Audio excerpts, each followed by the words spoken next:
Attack of the show. Attack.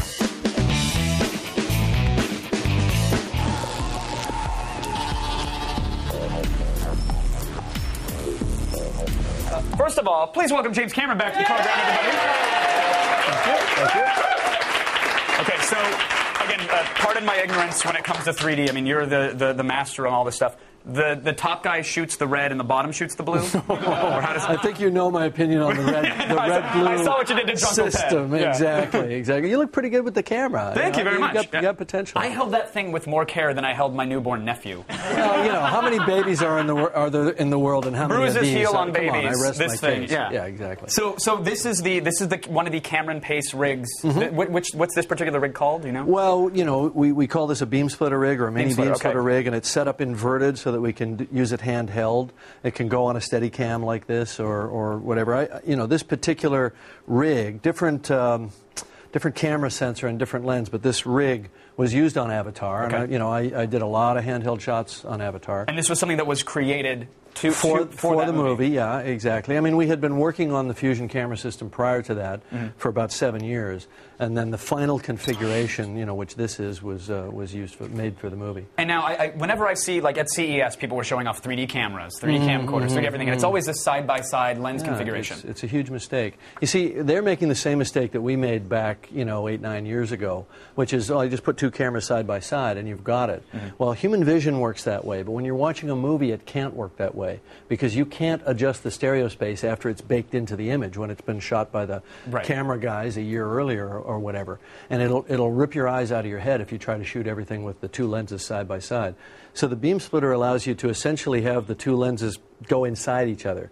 You know, so that you can get that interocular distance down to a much smaller Which means distance. you can decide where that 3D point is going to be, that focal point, how things are going to jump out. Yeah, it's how much depth. How much depth there's going to be. Right. It's how much depth. And by reducing the depth as you get closer to a person, let's say in a close-up, it actually makes it watchable, which is the trick to doing smooth 3D for movies, where you have to cut from one thing to another, from a close-up to a wide shot, or back from a wide shot to a close-up. It all has to be, the stereo space has to be managed based on how far the camera is away from the subject. Or else it'll be jarring, and then someone's getting vomit on the back of their head from the guy behind them in the theater. Exactly. So we have the camera on top, camera on bottom, and what other special hardware wizardry is going on here? It's all made possible by this a 50-50 mirror. You know, it's like a trick mirror. It's called a beam splitter.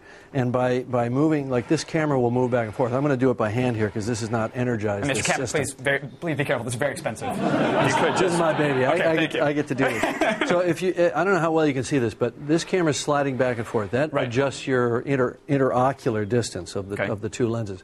But it also can change angle as it's moving. It's got like it's 2 degrees or 3 degrees of freedom here.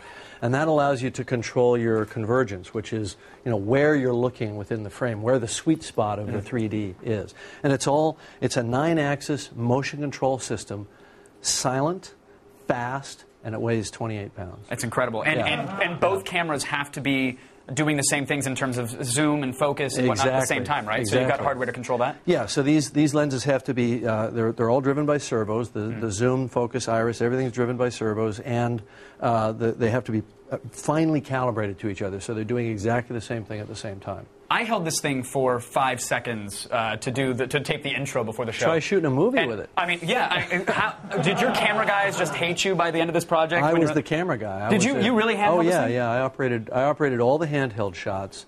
The only thing I didn't do was Steadicam, because Steadicam is I have a great deal of respect for the art of Steadicam.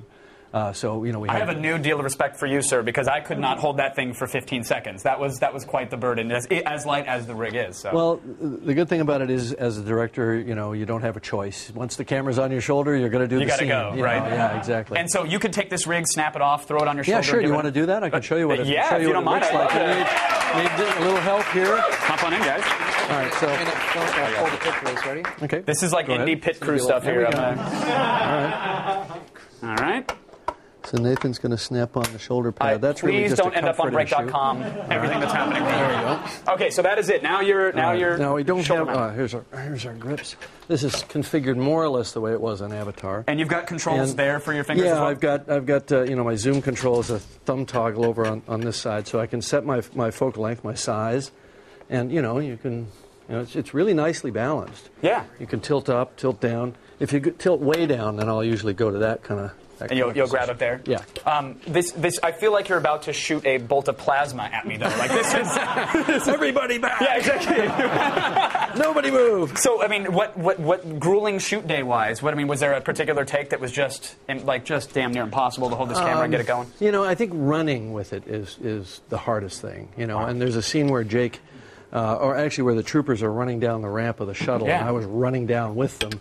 By about the third take, I was ready to call. You know, that last take looked pretty good. That one's good enough. Meanwhile, I'm thinking, piece of shit, we'll fix it in post. I hope that, I hope this isn't impossibly rude, but a rig like this, I mean, I know these cameras run, like, at least on this particular rig, they're like 30 grand each. With the technology, the software, I'm told there's a miniature PC in there to handle the syncing of the two cameras. Oh, yeah, and there's a bunch of stuff you're not seeing where they control the interocular and convergence from off, you know. Ballpark me. If I were to take this one off the lot right now, what are we talking for this rig? Well, the prototypes cost more than the production models now, but you know, they're up there, and they vary.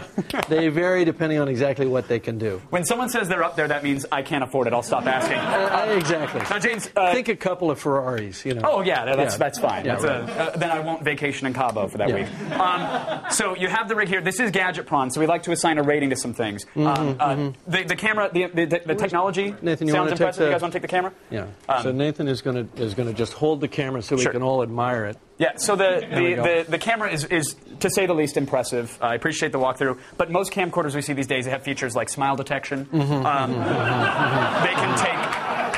They can take high megapixel still frames. Smile detection. Oh, is it? Okay, well, even with that, this doesn't have direct to YouTube upload. I mean, there's features that I like. We'll work on that. So again, and it's a little points heavy. Off? It's a little heavy. It's a little pricey. So it is points off. So we're going to give it a 2 out of 5, which is a good rating for new technology. Chair, please. Absolutely. Thank you. What was that rating? 5 out of 5. Give it a 5 out of 5. 15 out of 5. There we go.